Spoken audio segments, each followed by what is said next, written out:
जय श्री कल्कि भगवान।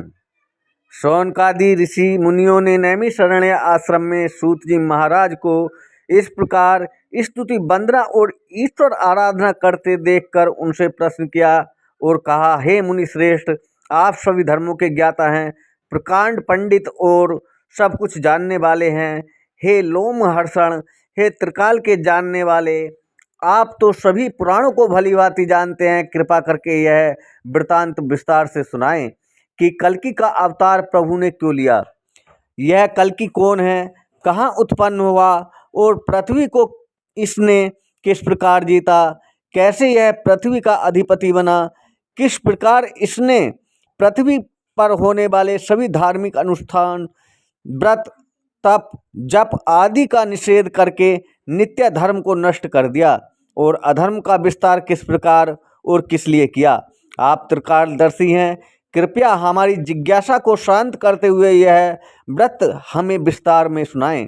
शौनकादि ऋषियों की इस प्रकार व्रत जानने की जिज्ञासा को देखकर सूत जी महाराज ने प्रथम तो श्री हरि प्रभु का स्मरण किया, फिर उनकी कृपा से पुलकायमान होकर ऋषियों को संबोधित कर कहने लगे, हे मुनीश्वरों सुने, मैं आपको यह व्रत विस्तार से सुनाता हूँ। बहुत पुराने समय की बात है। मीड़ापाड़ी नारद जी ने एक बार श्री ब्रह्मा जी से इस परम अद्भुत आख्यान के बारे में पूछा था। ब्रह्मा से नारद जी ने जो कुछ सुना था वह मेरे परम पूज्य गुरु श्री वेद व्यास को कह सुनाया। व्यास जी ने यह आख्यान अपने परम मेधावी पुत्र ब्रह्मरात्र को सुनाया। यही आख्यान ब्रह्मरात्र ने 18,000 श्लोकों में रूपांतरित करके अभिमन्यु पुत्र विष्णुरात के लिए सभा मंडप के मध्य सुनाया। राजा विष्णुरात ने यह सारी कथा एक सप्ताह में पूर्ण कर ली और अंत में पूर्ण लय को प्राप्त हो गए। उनके सभी प्रश्न एक सप्ताह में पूर्ण हो गए थे और राजा विष्णुरात ऐसा परम पावन मुक्ति प्रदाता आख्यान सुनकर मोक्ष को प्राप्त कर गए।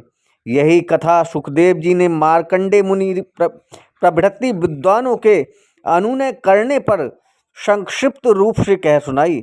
यही परम भागवत आख्यान जिसे भगवान श्री सुखदेव जी ने संक्षिप्त किया था और जो भविष्य में घटने वाला है कहा था।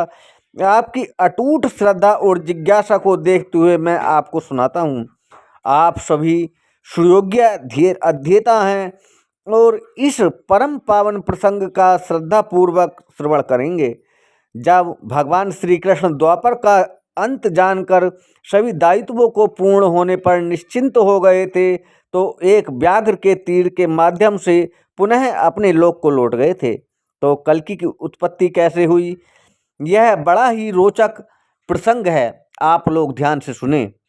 जब प्रलय काल बीत गया तब संसार के रचयिता श्री ब्रह्मा जी ने अपनी पीठ से घोर मलिन पातक को जन्म दिया।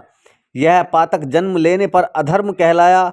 इस अधर्म के वंश का आख्यान श्रवण करने, स्मरण करने तथा सभी रहस्यों को जान लेने से प्राणी इस संसार के सभी पापों से मुक्त हो जाता है। उस पातक अधर्म की पत्नी का नाम मिथ्या था। वह बिल्ली जैसे चपल नेत्रों वाली अत्यंत सुंदर और रमणीय थी। इन दोनों के परस्पर संयोग से इनके वंश में अत्यंत तेजस्वी और महाक्रोधी स्वभाव का एक पुत्र जन्मा। इस क्रोधी पुत्र का नाम अधर्म ने दंभ रखा। अधर्म और मिथ्या के यहाँ माया नाम की भ्रमित कर देने वाली बुद्धि को कुमाग्र की ओर ले जाने वाली कन्या का जन्म हुआ। माया ने दंभ के साथ रमण करते हुए बहुत समय बिताया और कुछ समय बाद इनके यहाँ लोभ नाम का एक पुत्र और निकृति नाम की एक कन्या ने जन्म लिया। बाद में युवा होने पर लोभ और निकृति भी लैंगिक संबंध की ओर अग्रसर हुए और इनके परस्पर संयोग से इनके यहाँ क्रोध नाम का एक अत्यंत उग्र स्वभाव का तेजस्वी पुत्र हुआ। लोभ और निकृति के यहाँ एक कन्या भी जन्मी। इस कन्या का नाम हिंसा था। वह भी निर्दयी स्वभाव की और करुणा विहीन थी। इस प्रकार क्रोध और हिंसा के संयोग से संसार को नष्ट करने वाले कली का जन्म हुआ। जन्म के समय कली बाएं हाथ में उपास्थि धारण किए था और इसका संपूर्ण शरीर काजल के समान श्याम वर्णी था। काक उदर वाले, कराल तथा चंचल जीभ वाले तथा भयानक दुर्गंध युक्त शरीर वाले इस कली ने जुए, मध्य, स्त्री और स्वर्ण में अपना निवास चुना। क्रोध और हिंसा के यहाँ दुरुक्ति नाम की एक अत्यंत विकराल दृष्टि वाली कन्या भी जन्मी। यह कन्या भी कली की भांति बड़ी भयानक आकृति वाली थी। आगे इस कली ने दुरुक्ति के साथ संयोग द्वारा भयानक नाम के उत्पन्न विरूप पुत्र को जन्म दिया और मृत्यु नाम की कन्या उत्पन्न हुई की। भयानक ने आगे चलकर मृत्यु के साथ समागम करके निरय नाम के पुत्र को जन्म दिया और साथ ही यातना नाम की पुत्री को भी जन्म दिया। इस प्रकार संसार सृष्टा ब्रह्मा की पीठ से जन्मे घोर पातक अधर्म के वंश में कली नामी अधर्मी का जन्म हुआ। एक बड़ी घटना थी।